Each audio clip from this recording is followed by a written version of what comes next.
Greetings, Israel, Judah, brother DFG. Hey, my brothers and sisters, I just want to take a few minutes and just remind everyone of a couple of things, something that we should be thinking about, because if we don't think about it, it's going to catch us unawares, and in more cases than not, it's just going to add, to all the other stresses that most of us are going through right now as we continue to prepare ourselves for the end to come and for the restoration of Israel. And if you're like your brother, you're thinking, Elohim, Yahuwah, come now, come soon. But that being said, first thing I want to share is that for my brothers and sisters who have been participating in our weekly Bible studies, I want to remind you, if you have the time and you would like to, we will be having our Zoom call tonight. If I have your email, I've already sent you the email information. There's one thing, the date was wrong, so the actual Zoom call is tonight at 8 o'clock Eastern time. So not tomorrow night. If you go tomorrow night, you will have missed us by 24 hours. So that is tonight, 8 p.m. Eastern time. Now, if for whatever reason you don't have that information, the link, the Zoom link, then go to the About page and you will see the email for the channel, and then send your email to my email, and then I'll email you the link so that you can join us. Again, no obligation, my brothers and sisters. It's just a time for fellowship. If you join the call, you have to be willing to show your face.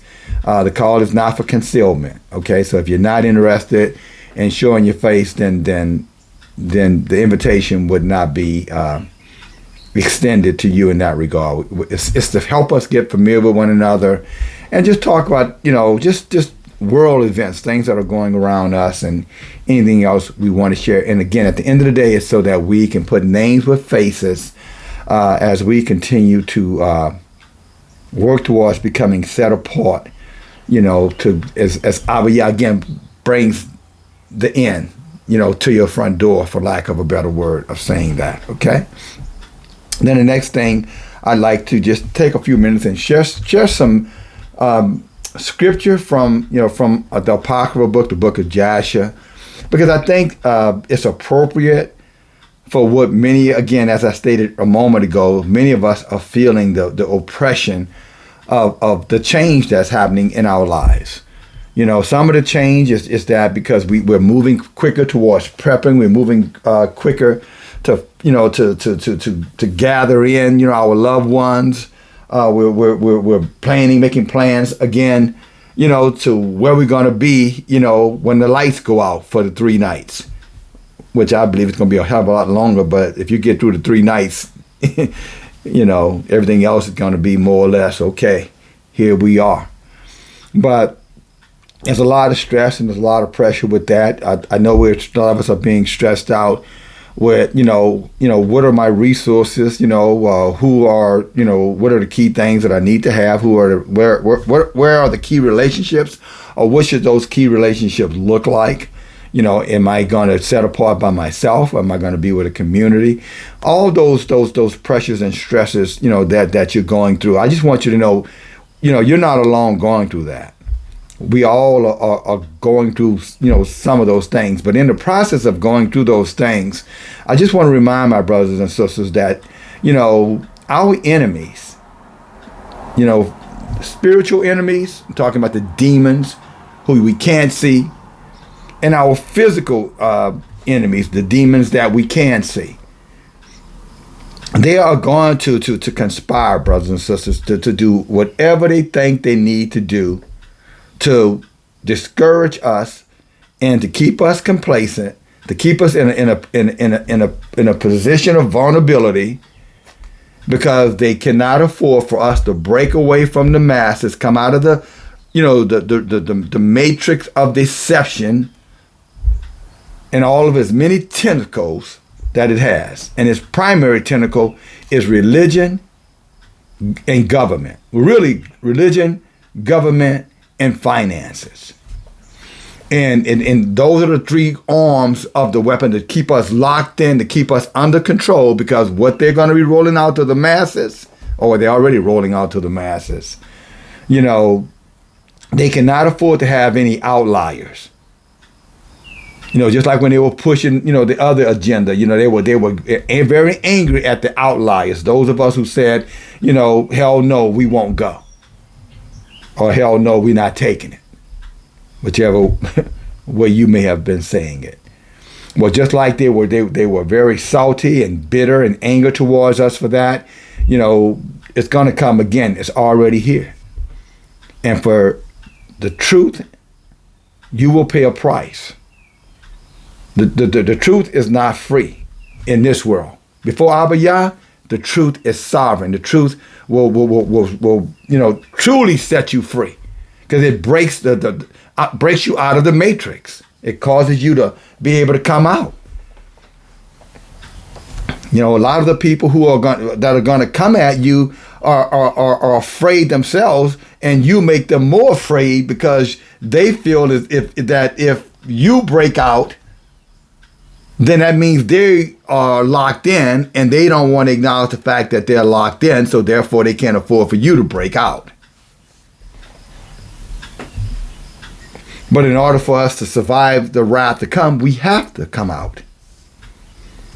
If you were with us on the study this past Wednesday night, we were studying in the book of Joshua, chapter 80, and it broke down the Exodus, the first, and everything involved in there.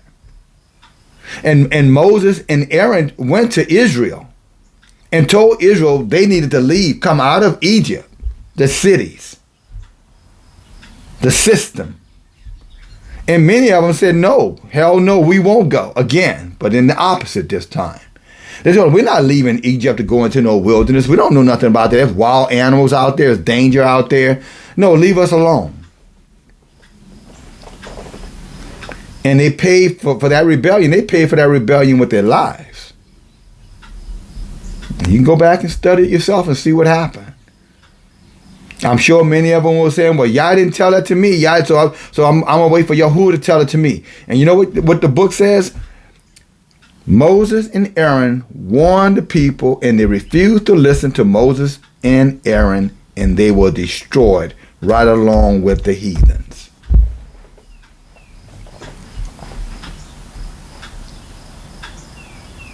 So many of your brothers, many people of your family, they're going to reject you. They're going to tell you, again, hell no, we won't go. Hell no, you shouldn't go. They're going to accuse you of being, in a cult. They're going to make every kind of accusation, known to man, probably, before it's all said and done. Bywords and proverbs is what the book said they'll call us. But what does it matter? The thing that should matter to you and I more than anything is, what is Yahuwah going to call you? What is he going to say to you, even more important? Will he acknowledge you at judgment, or will he reject you at judgment? Because all that's predicated on what you do right now. Each and every one of you.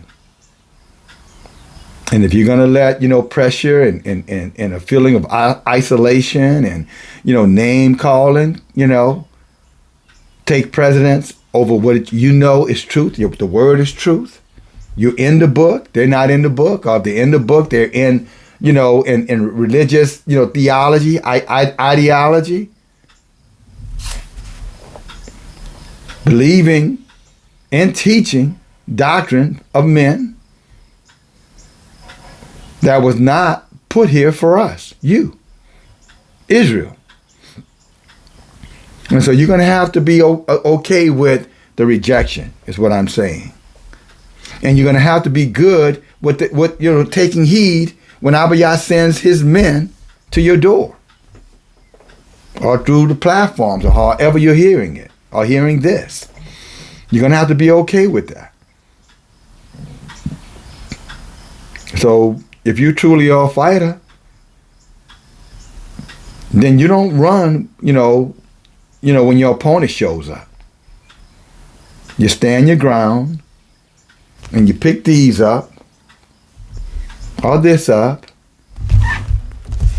or this up, and you fight back. And the way we fight back is, again, we're going to stand, for Elohim, Yahuwah, and no one else, whether they like it or not. One of our, ancestors, Joshua, Yahushua, same person. So Yahushua said, in his book, chapter 24:15, what did Yahushua say?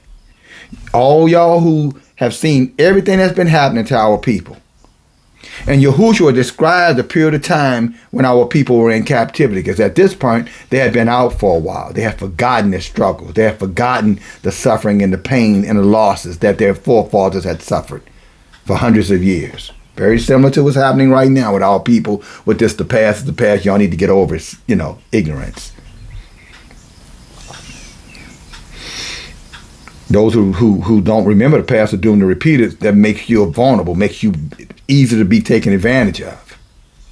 But Yahushua warned him. He said, look, you guys have forgotten, and you should not have forgotten. He said, do you need Abba Yah to send hornets after you to get your attention? He said to them, I don't know. I can't say. And this is what you and I will always have to remember, brothers and sisters. We don't know what it's going to take to remind the rest of those who are still in this matrix of deception to come out, because they believe they're right and they believe we're wrong. They won't take account of the historical facts to prove it out that we are the Israelites.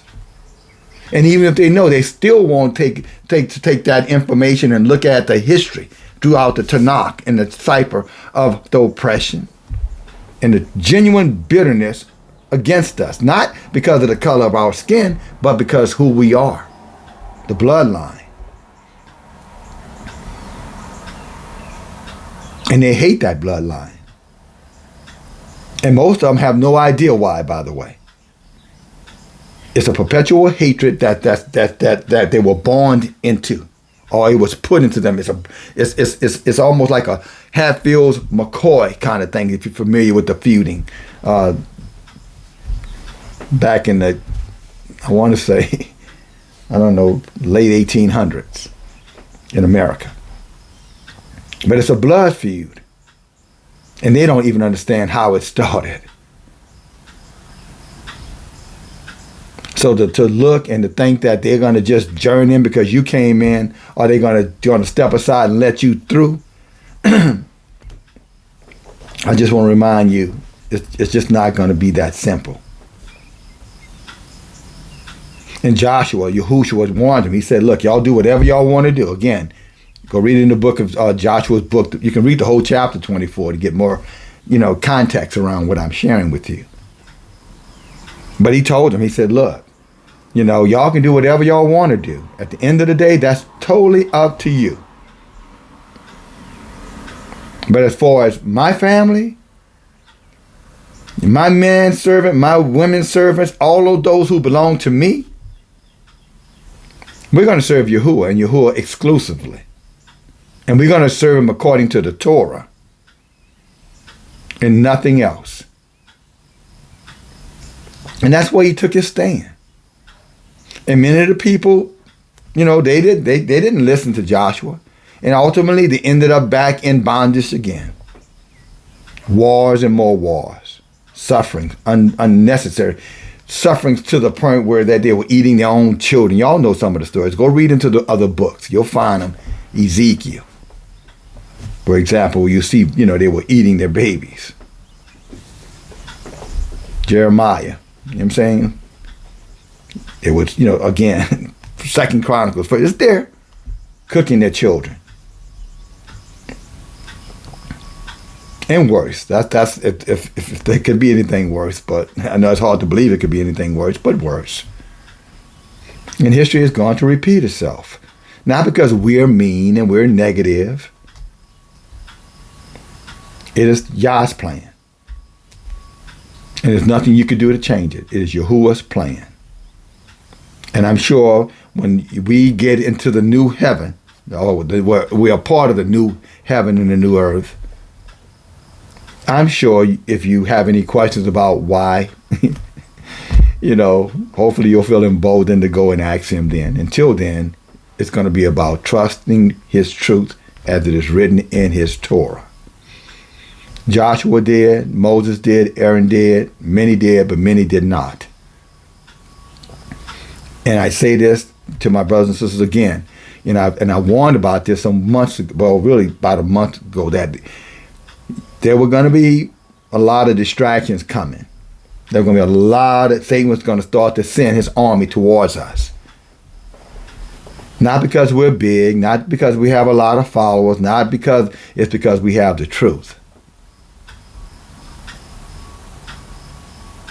And he knows that a little leaven levels the whole lump. He knows that it's the small foxes that spoil the vine. So therefore he has to stomp us out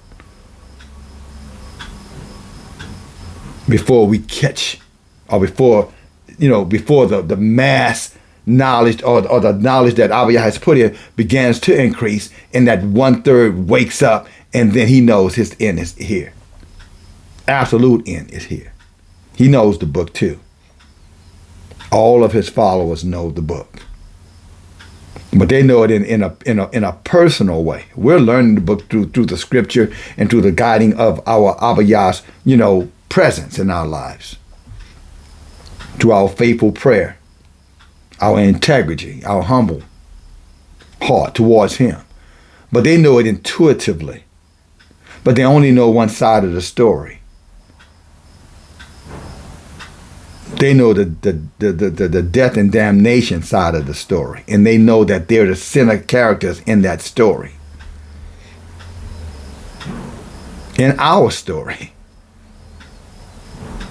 And they will fight to preserve themselves as long as they can. When you look at artificial intelligence, Chloe and some of them, that's all of that is about that. What they're doing is cloning and then and putting themselves inside of those clones so they can enter back into the earth realm and destroy Abba Yah's people. We think we're calling it artificial intelligence. No, what it is wicked. It is the actions of the fallen ones and their ability to recreate themselves through what we call technology or intelligence, to once again come back and fight the final battle as prescribed to us. Again, you and I, if you're Israel, being the target.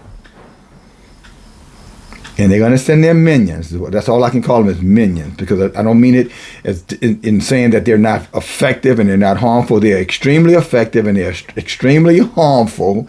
And I would advise my brothers and sisters, do not take it lightly when they get in your ear telling you all this stuff about how wrong you are and what's going to happen to you if you don't do what they tell you to do. And interestingly enough, those who are in your ear and those who are telling you what you should do, if you look at their lives, it would be easy for you to ask them a basic question: how is that working for you? I hear what you're telling me, but tell me now, how is that working for you? What is it that's going on in your life that's so impressive that it should impress me to stop doing what I'm doing and come back to the flock, come back to the masses, and sit down with you to be a part of what I see from you? Because if they're so right, they ought to be able to do that. Our book says the blessings of Elohim make it a man rich and add no sorrows with it. Our book says that, I was young and now I am old, and I've never seen the righteous forsaken and their children begging bread. So when they come at you from all sides, my brothers and sisters, are they representations of those two verses of scripture? Do you see the blessings of Yahuwah there? Do you see no suffering there? Do you see the richness in their life there? How are their children doing? Are their children prospering? What about them? Do they have the resources to help and do whatever their neighbors might need them to do? Because otherwise, you may want to take in consideration what they're selling, what they're promoting, what they're encouraging you to do. Because according to our book, Deuteronomy 28, Abiyah says that there were blessings will walk or be representation of who an individual is before Yahuwah and who individuals are not before Yahuwah. So whether they fall in Deuteronomy 28 is a question. I think it's a fair question to ask them. Where do they fall in there? Is your life reflective in your relationship with Yahuwah? Is it reflective in Deuteronomy 28, 1 through 14? Or if your life, based off of what you're doing for whoever you're doing it for, your church, your assembly, your religion, your Jesus, your Buddha, your whomever it is that reflected from 15 down to 68 in the book of Deuteronomy? I think those are fair questions. And true intelligence would be to weigh both sides of that before you decide whether or not they are right and you or we are wrong. That's what intelligence looks like.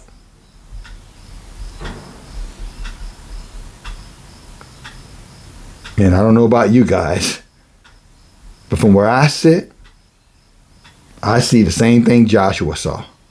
Y'all go do back. If y'all want to go back to those ways, y'all comfortable in those ways, then go ahead on and go. Just remember what happened to your ancestors, because it's going to happen to you again. Even Deuteronomy, 28 and 68 restates that.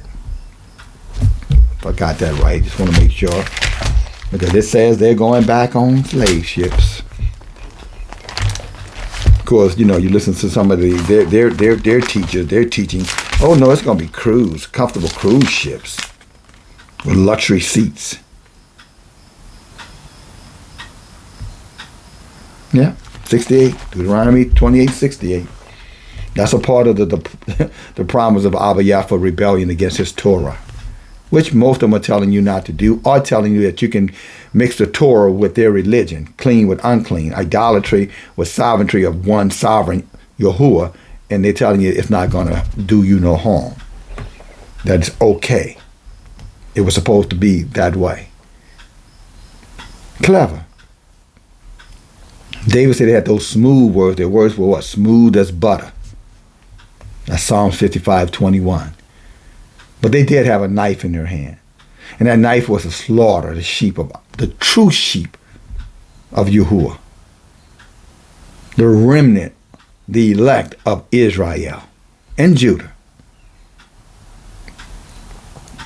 But this is what they don't want to talk about. When you go to them and say, well, what about, what Isaiah 43 talks about? There's many other places. But what about Isaiah that says that we're the redeemed? That Abiyah Yahuwah is our only Savior. There was none before him, none after him. What does that mean? And they never give you a straight answer. Well, no, brother, come visit me. We can sit down and go over some precepts. No, what it means really saying, no, brother, come over here so I can teach you how I can take the New Testament replacement theology and cause enough confusion for you to question coming out, and therefore you'll come back to us. Oh, and by the way, I don't have a pot to piss in the window to throw it out, but don't pay attention to that.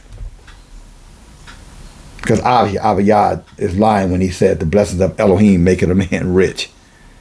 And that he said you will be the borrower, the lender, and not the borrower, the head, not the tail. That you will be healthy and well, not sick and in despair. But that's all the attention I want to give to that. But I want to remind my brothers and sisters, there's nothing new under the sun. It happened then, it's going to happen again. Those of us who are coming to you, my brothers and sisters, I'm talking about those who are called of Yahuwah, not called of men, called of themselves, are called because they were born into a family, preachers or teachers, or they happen to be a NFL player with a little loot and got part of a community, and therefore, they got to become an elder, or what have you. I'm talking about, no, the called out, set apart, men and women of Abba Yahuwah who are going to serve him and him alone. And they're never going to talk to you without, when it comes down to teaching and searching and strengthening and encouraging, they are never going to do that without book in hand.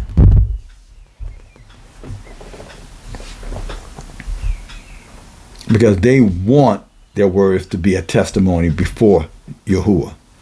They want Yahuwah to hear them celebrating him through the teaching of his word. They seek it out day and night. They close their eyes and they dream about it. When they get up in the morning, they reflect upon it.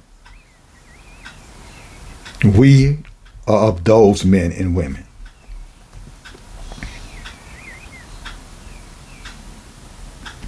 And by we, I'm saying those who have come out of the matrix and now who are serving the sovereign Yahuwah. And no one else. No one else. We bow the knee to no man, and we bow the knee to no gods. No son of gods. No prophets. No bishops. No imams. No rabbis. We bow to no man. No woman either. We serve Yahuwah. And we respect and honor his prophets, his servants, the messengers, as our ancestors were told to do, and the righteous among them did, and those who rebel regretted not listening to them. They died to regret it. In their debt, they had their regret. And their separation and damnation is where, their regret manifested itself.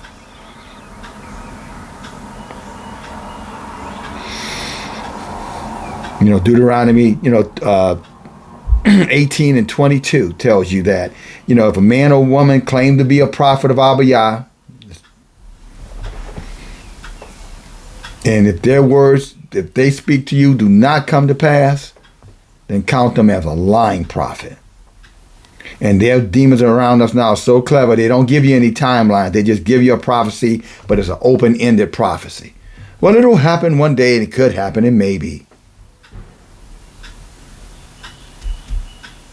Just wait and see. You'll know.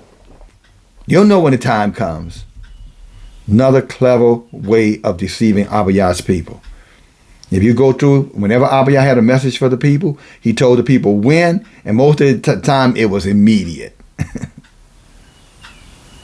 They could forecast far out, but they definitely were telling the people what they need to do right then and right now, and if they did not hearken, trouble was coming. And not months from now, years from now, no, in the morning. Whatever Abba Yah told them to tell the people, they told the people, and guess what? It happened. And that's how you know, brothers and sisters. And most of these so-called prophets and prophets, they got a long-term plan and totally blinded or short-sighted on what's going on right now. They still caught up in the heathens, your 5, 10, 15-year plan, 20-year plan. But our book says, through the day you hear Abba Yah's voice, the day he sends his word, his messengers to you, you better listen and hearken, or you'll be in the same situation that they were in the days of the Exodus, those who of Israel, not the heathens. Abba Yah dealt with them, but those of Israel who were destroyed, you're going to be in the same boat as they were by when Yah came and told the people to get ready, to come out. It's time to go. And they say, oh, no, no, no, no, no. Again, you go back and read it. Joshua chapter 80. Read it for yourself. You don't have to take my word for it. If you were with us on the study, you would have read it right along with us, with precepts. But you read it for yourself. For all those who believe that we're at the end and yeah, I agree with that. Man, this place is about to go to hell in a hay basket and all of this stuff, right? All this stuff. Yeah, I believe we're in the last days. I believe, well, do you understand that inside of the last days, there are a lot of warnings for you to obey? You specifically. Do you realize it's just not something for you to talk about? It's just not, just for conversation, for engagement, for Sunday mass or service.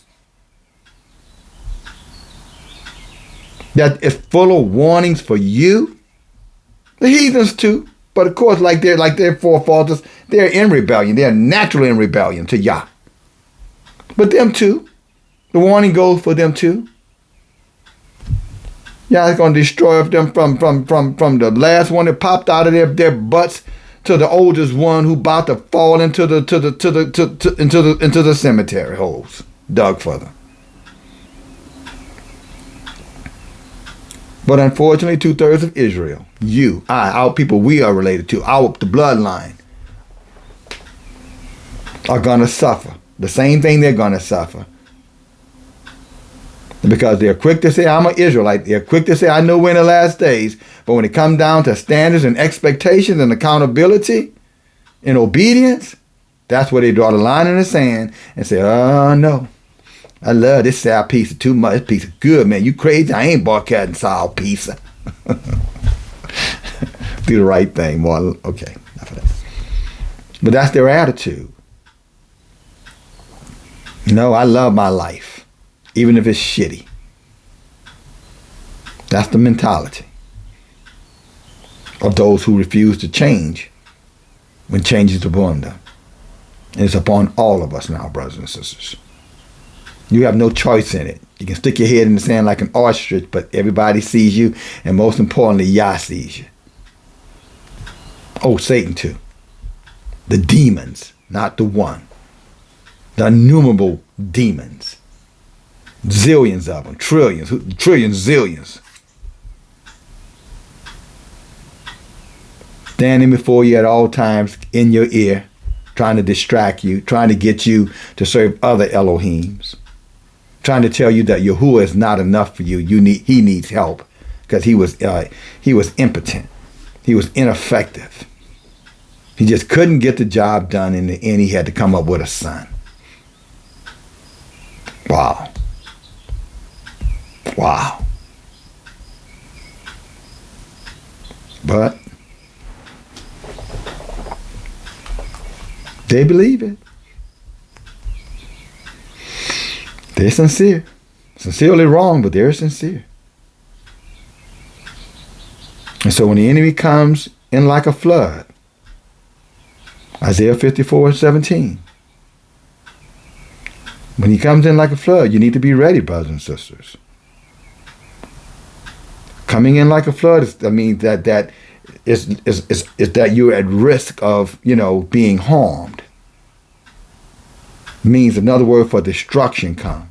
Peril is coming. Trouble is coming. Danger. That's what that means. Sometimes we quote these scriptures. When the enemy comes in like a flood, Abba Yah will lift up a standard bearer, and we walk away smiling and grinning. That's not what that's written for. For us to walk away smiling and grinning. Patting each other on the back. Good job, Pastor. Sister. You on fire, sister. Sister pastor.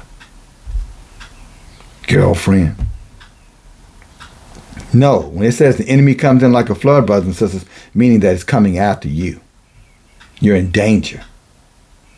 That's what it means. And you had better not take it lightly. You better take action.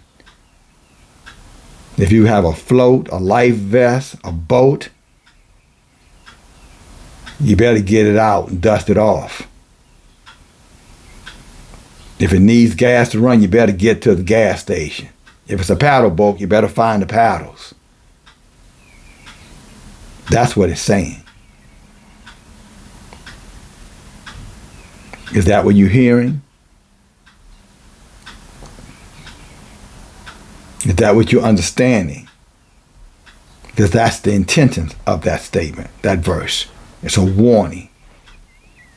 And if you do your part, Abba Yah will do his part. But the trouble is coming.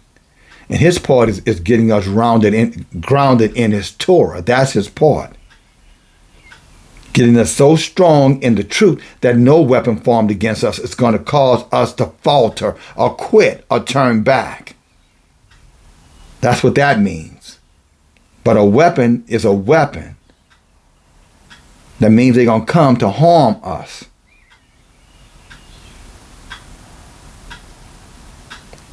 These things are not poetry. Our word is not poetry. Fireside readings. His words are warning. Encouragement at times, warnings at other times. We're in a time of warning, a time of gathering. And those who don't understand that are going to become victimized by the fact that they lack the understanding. Did not Hosea say that to us? Hosea 4 and 6. Our people perish what? For a lack of knowledge or for a lack of understanding. But then Daniel came back and said the wise will understand. What side are you? Or what side of those two statements are you? Are you those who reject the knowledge because it doesn't fit what you're comfortable with? Or are you on the side who's willing to unlearn and be uncomfortable to become redeemed? To be selected by Yahuwah. Chosen ones. Truly chosen. Beyond the bloodline. That's a decision all of us are confronted with right now. Some of us will be like Joshua and choose correctly. But far too many of us are going to be like those Israelites who loved their cities. They loved their toys. They loved their gold and their silver. They loved the pleasure of debauchery, their homosexuality, their whoremongering, their idols, their celebrations to their entities, their heroes, their sheroes. They loved all of that. They loved Pharaoh to put on the next event.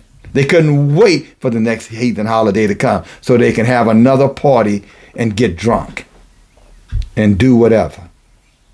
Or not get drunk and do whatever.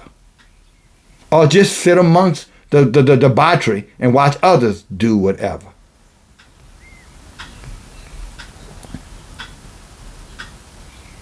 Three roots on the same tree of wickedness.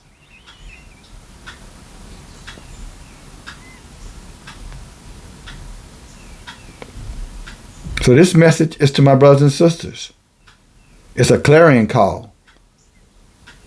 Your enemies are all around you. They are encamped around you. They are confederate against you. Psalms 83, we were warned. And yes, whether you like it or not, you're the target. And it doesn't matter how you feel about it. What matters is what you're going to do about it. Even if it's nothing, that will matter to you. If you do nothing, trust me, it is going to matter to you. Before all is said and done, it will matter to you for your inactiveness, your disregarding of it, your refusing to listen. They didn't want to hear what Aaron and Moses had to say because Aaron and Moses wasn't telling them to have a good day. Everything's going to be all right. Don't worry. They weren't telling them, just be happy. They had no Perels and no Bob Marleys. So the Perels and the Bob Marleys, Aaron and Moses were not. They didn't have no happy news. They were telling me it would be a happy ending, but right now, you need to get your shit together and get out of here. Or not.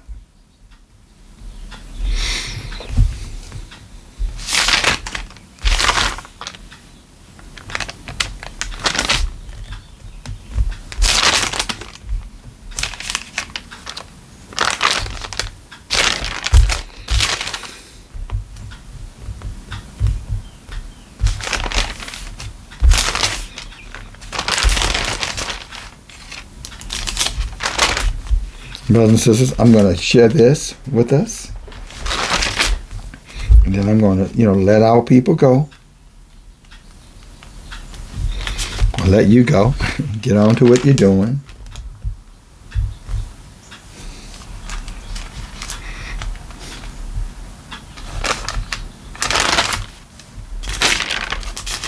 Again, just so you have something else, just another precept, something to put in your toolbox.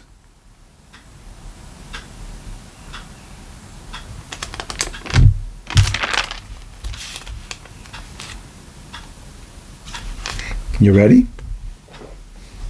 The book of Jasher, chapter 12. I'm going to start reading to you at verse 58.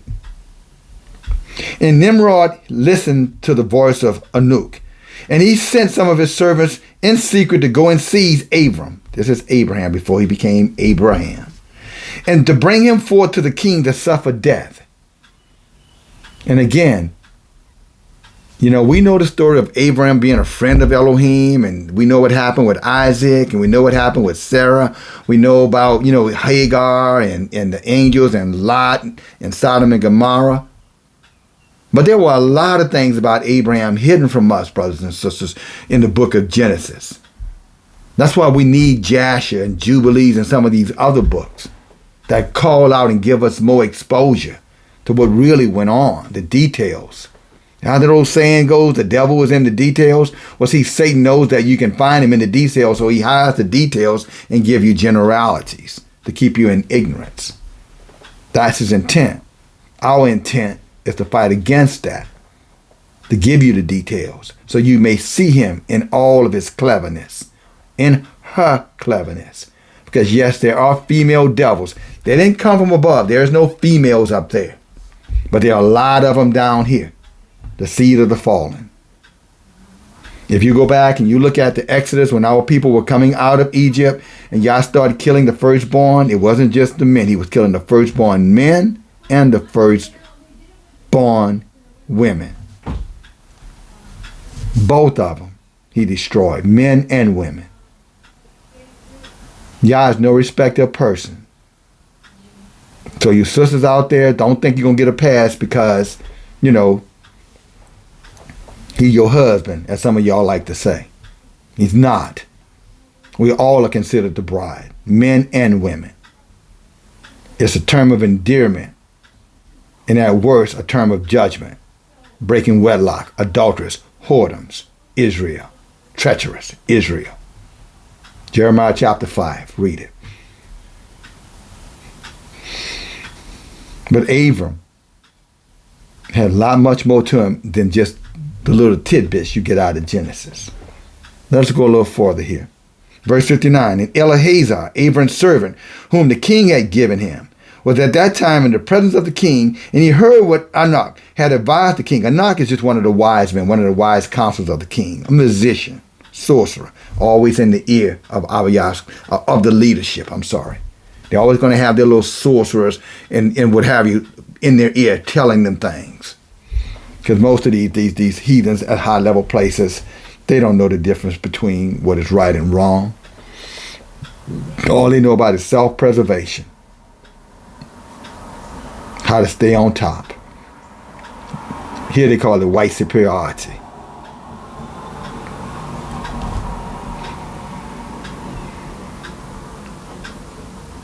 But Eleazar was listening in, and he heard it.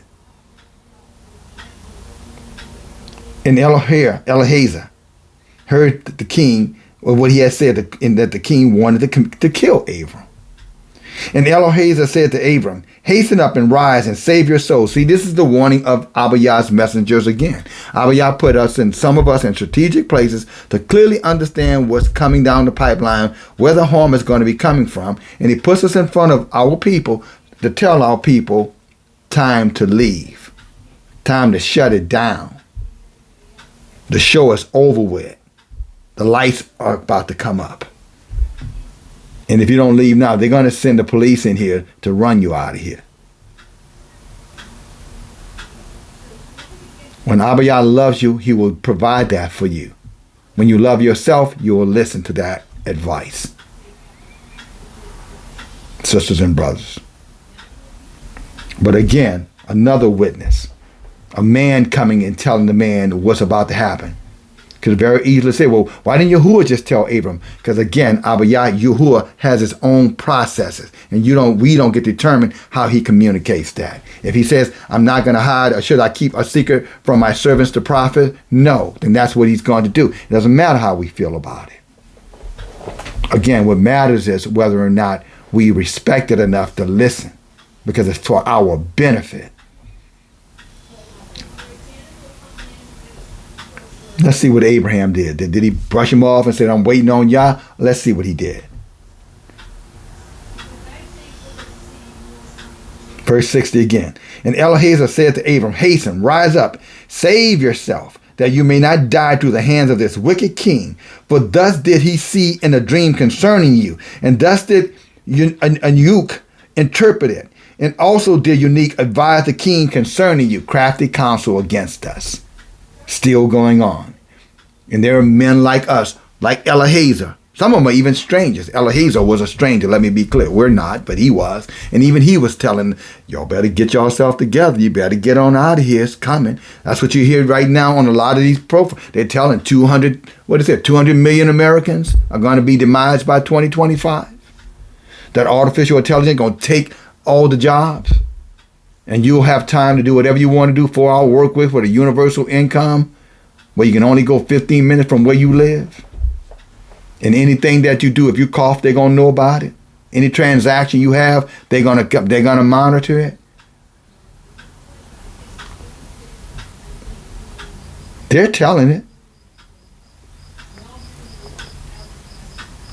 But our people won't listen to anybody, some of them. Ass knows his owner, ox knows his master's crib, right? But Israel, what? Will not consider anybody. So you got to tell me first. Okay, he will tell you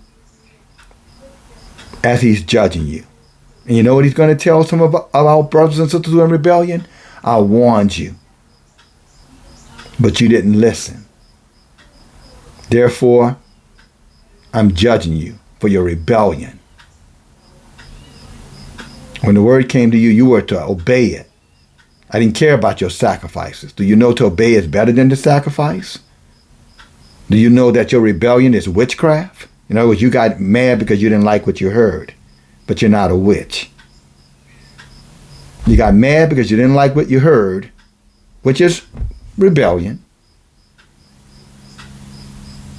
but you're not a witch. And there are male witches and female witches. And these are supposed to be the people in the knowledge. When Samuel told that to Saul, Saul was the king. He was talking to a high power position person. He was telling that person the truth. And he didn't care how much he loved Saul. He cared about what Abiyah had for him to bring to Saul's attention.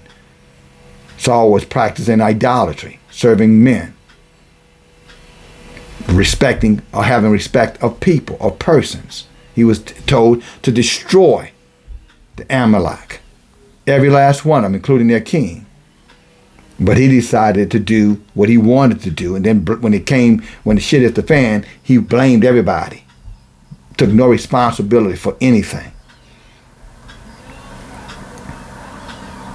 But just because the rebellious, if you're in rebellion because you don't want to accept responsibility for it, or you want to push it off and say it's not you, trust me, that's not what Yah is saying about you. And you better study the book so you understand that his behavior is not erratic like yours is. You profess that Yah told you to do something, then why are you doing something different? A week, 2 weeks, a month later. Why? Who were you listening to in the first place then? Yah doesn't have two voices.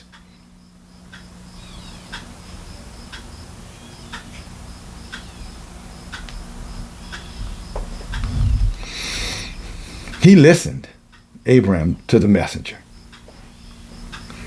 61.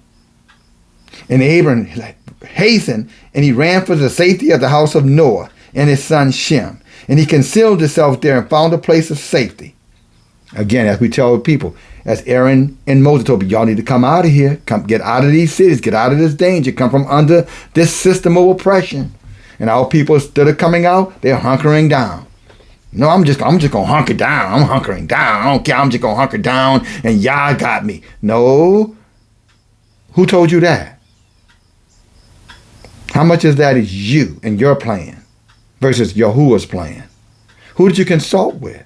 Did you go to our Yahuwah's messengers and consult with them and ask them, is this what Abba Yah is saying that I should be doing, or should I be doing something else? And then when they tell you, you listen. Oh, I appreciate your opinion, brother, but okay, thank you, brother. And then they disappear off the radar, thinking that somehow or another, like the archers with his head in the sand, that Yah doesn't see that, and Yah is not going to record what happened. It is recorded, and nothing you can do to erase it. You can't delete him.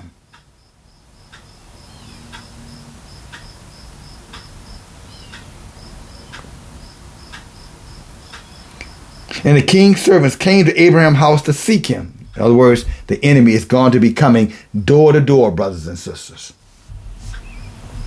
Contact tracers, they didn't go anywhere. IRS agents, 87,000 of them armed to the teeth, trained to use lethal, lethal enforcement. And the Israelite, according to their own statistics, data gets audited more than anybody else in this country. The so-called black people are audited by the IRS, and now they're on the IRS. 87,000 are being trained to use deadly force for anyone who they believe have violated tax laws, no matter how large or small. And if you don't have the means and to repay with interest, because they're charging it, you're going to end up in those FEMA camps, those labor camps, slave ships. And you can figure out the rest for yourself. Deuteronomy 28 talks about it. You know, the latter part, 15 on down. But they're coming. They are coming. And they came after righteous Avram, not wicked Avram. So just because you're righteous don't mean they're not going to pass by your door. When the enemy comes in like a flood, you just heard me say it earlier, brothers and sisters. No weapon formed against you. Weapon formed against you is the part you're not listening to. Flood waters rising upon you is the part you're not listening to.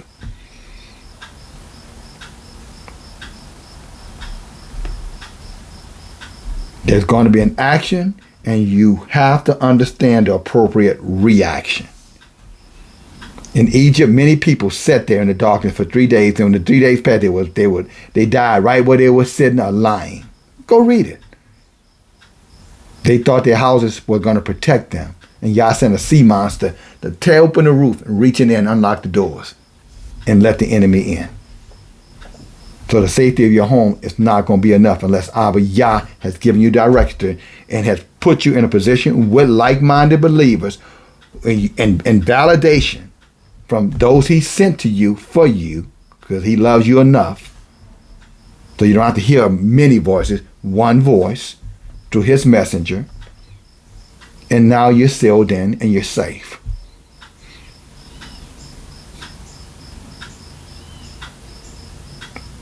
And yes, he's a miracle worker. He can do anything. But he does not go against his own word. And if he says come out, he means come out. He says leave, he means leave. But they couldn't find him, and they searched throughout the country, and he was not to be found. And they went and they searched in every direction, and he was not to be met, and he was not to be met with, because Abba Yah hid him from the heathens. That's why he told. But he had stayed over there with Nimrod, wherever they were in Babylon, wherever they were. If he had stayed over there, he had not listened to Eliezer and left, he would have died. And that's again Israel in our rebellion. Sometimes we want to stay, and then we want to say, no, I know what the words say, brother, but I'm just going to trust, that Yah, he knows my name. Yeah, he knows your name. He knows everyone's name. And what does that mean? What is the book? What is the message to you? What did he say that you have to do? Because if you're in rebellion, he's not even hearing you. And rebellion means anything that he says through his Torah, through his messengers, is what you must do for him to hear you.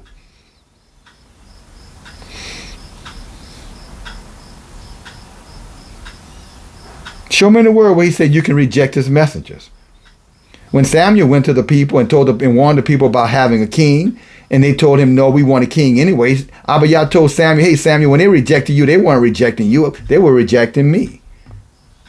When the men didn't like what Moses had to say and thought that Moses, was building himself up unnecessarily or maybe taking advantage of his position, was he was not. He was an administrator, and as an administrator, he was supposed to be the decision maker. But they came pompous, high-minded, arrogant, and didn't want to hear it. Who is he? And 200,000 of them dropped in a fire pit that same day. And you know what Abiyah told Moses? He said, Moses, don't take it personal. When they rejected you, they're rejecting me. So for all of you folk out here talking about, I'm waiting on y'all, we are right here telling you, just remember, it may be a man's face, but it's Abiyah's word. And if you hear it, you'll know it. And if you know it, you're going to act on it.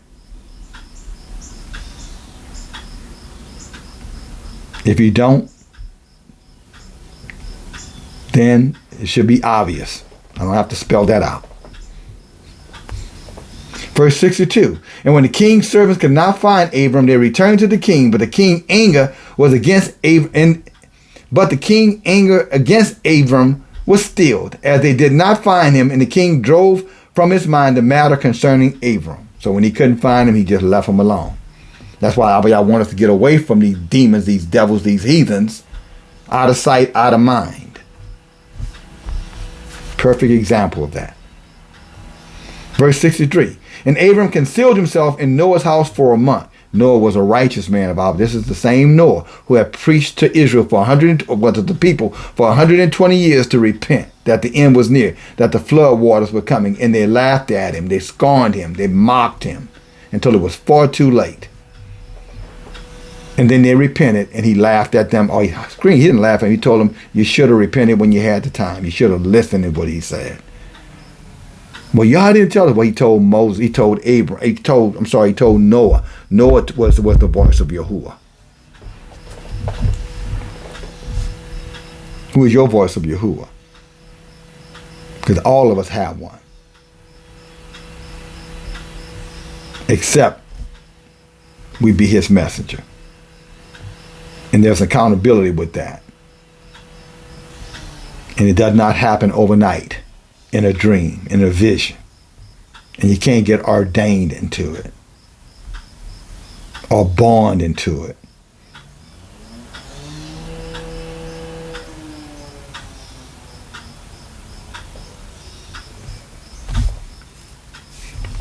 And Abram was concealed in Noah's house for a month until the king had forgotten about this matter. But Abram was still afraid of the king. And Terah came to see Abram, his son, secretly in the house of Noah. And Terah, who was Abram's father. And Abram said to his father, do you not know that the king thinks to kill me and to annihilate my name from the earth by the advice of his wicked counselors? See, these wicked counselors that David talked about in Psalms 83. Now you hear Abram talking about this well before David was on the earth. Well before. Probably 1,000 years before. Nothing new under the sun. And here we're telling people that this is going to happen again. Brother, that ain't going to happen. Well, here's some more proof that nothing changes.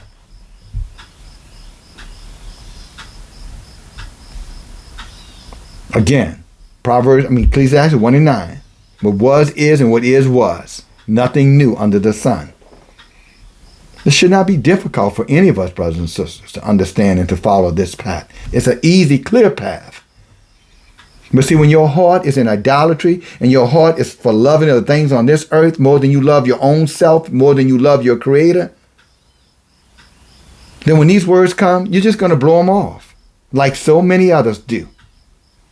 Yet some of you, You're here for the very reason because you are the called out one that he was going to use, not only save yourself, even your ancestors.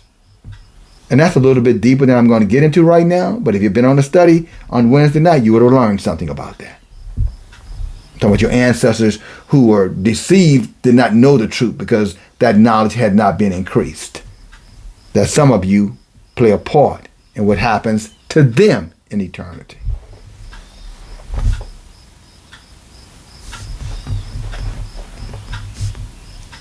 Verse 65. Now you have heard. Now whom have you here, and what have you in this land? This is what he's telling his father. Why are you still over there? Why haven't you come out?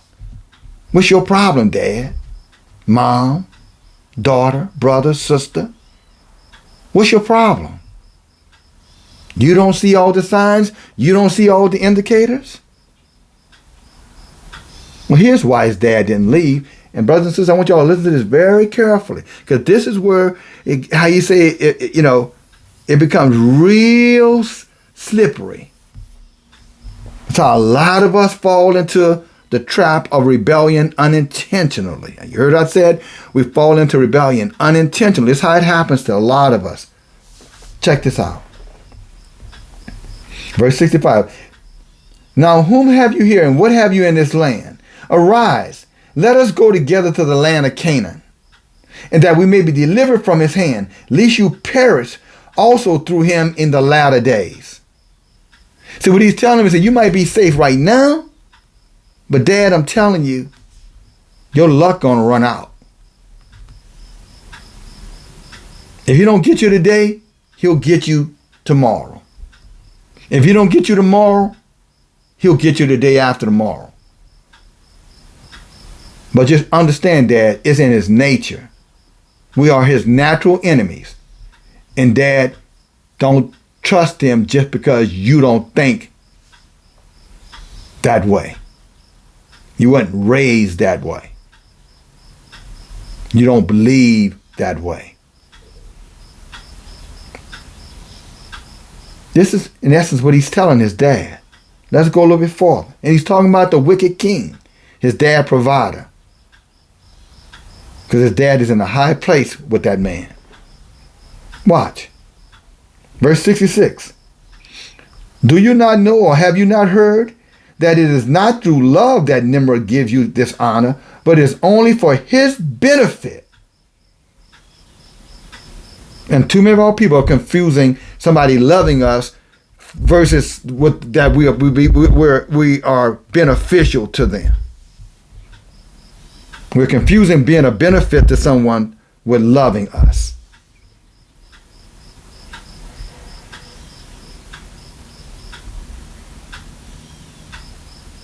I want you to think about that. Are you confusing, being a benefit to someone with love? Because I suspect this warning is for you.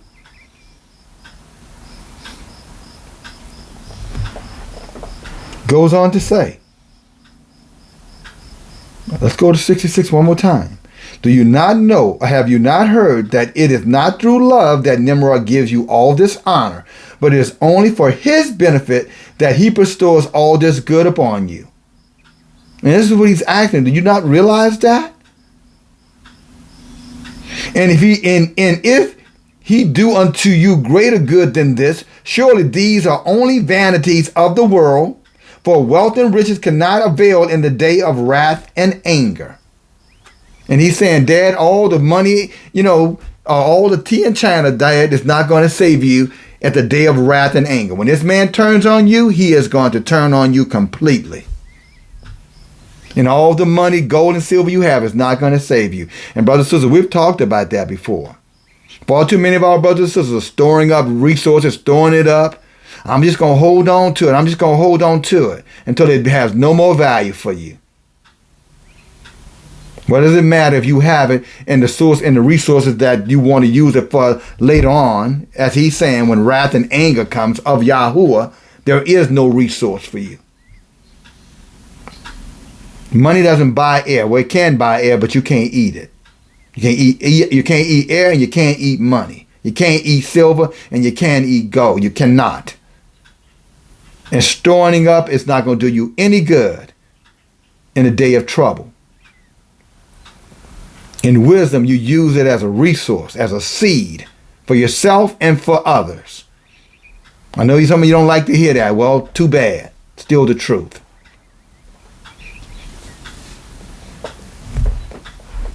Verse 68, now therefore hearken to my voice, and arise and go from the land of Canaan, out of the reach of the injury of Nimrod. He's telling him, Dad, y'all good, everything's good between y'all now because you are benefiting him. But Dad, the day is going to come where you're no longer going to be a benefit to him. And Dad, he's going to strike, he's going to show you that he is that scorpion. And the scorpion and the turtle story. Dad, when you feel this thing, and yes, he may destroy himself right along with you, murder, suicide. Dad, you will go to him and say, why did you do this? Or they will go, what he's saying, Dad, you'll go to him, why, how could you treat me like this after all we've been through together? And he's going to say, well, it's just in my nature. This is the equivalency of that. But he's warning him, as we're warning many of our brothers and sisters. Come out, get out while you can.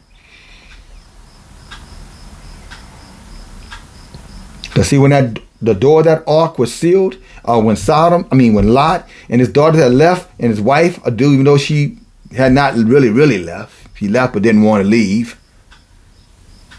But see, when they left out of that city, or he went in that ark, it was no turning back the hand of Yah.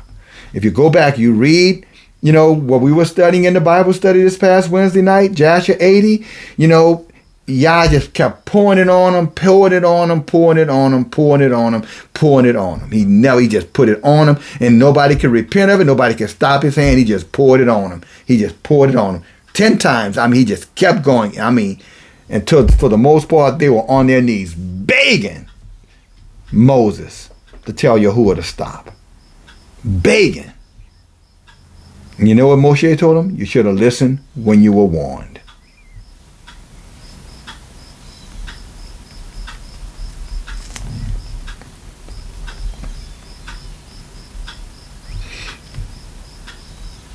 Verse 68. Now therefore listen to my voice, and let us arise and go to the land of Canaan, out of the reach of the wickedness, where they can't hurt us there, and serve Yahuwah, who created you in the earth, and it will be well with you. And cast away all the vain things that you think are important, that you pursue. Brothers and sisters, that's how it happens. The enemy will come sometimes, and they'll offer you things. And you will think that these things are so important to you that you can't survive without them. Not realizing now you've made those things your Elohim. I'm not going to say Yahuwah. You have made those things your gods. And you're trusting that more than Yahuwah and his prophets or his messengers. And this is what has happened, and it's happening to many of our brothers and sisters. People are coming at you now. Oh, you wrong.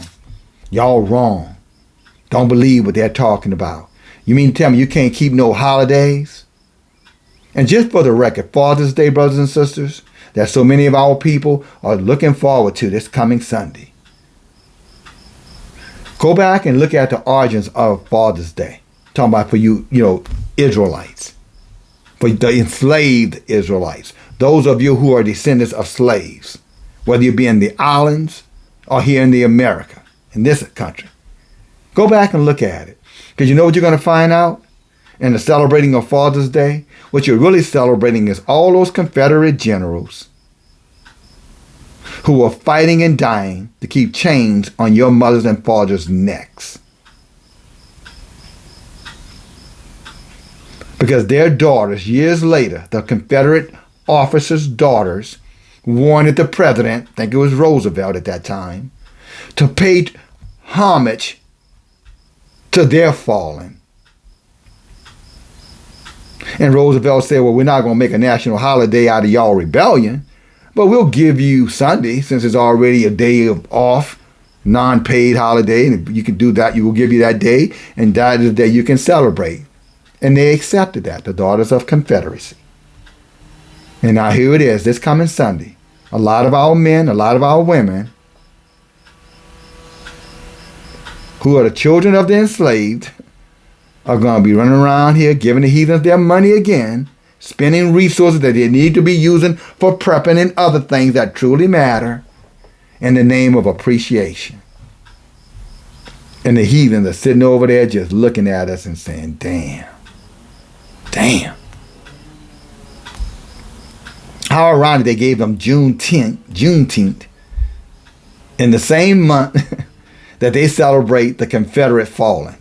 The leaders of the Confederacy, I might add. They're leaders. 1 week apart. Right? Or more or less. 7 days, somewhere in that time. No, less than that now. But look how close the 2 days are. And you don't think they're cunning and they're crafty? Brothers and sisters, they're waking up a lot earlier than many of you.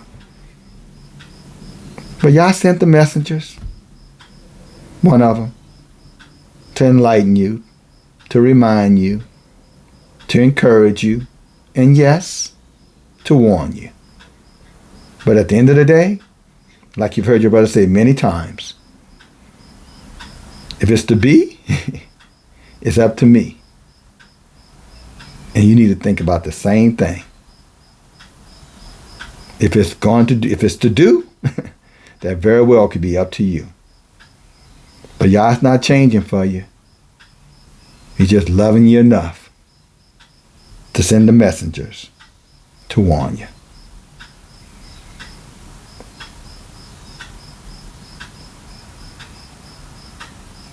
"11 seconds for somebody.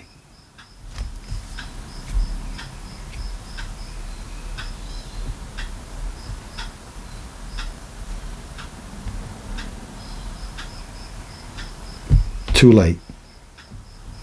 Or welcome home to a smooth, cool, dry place.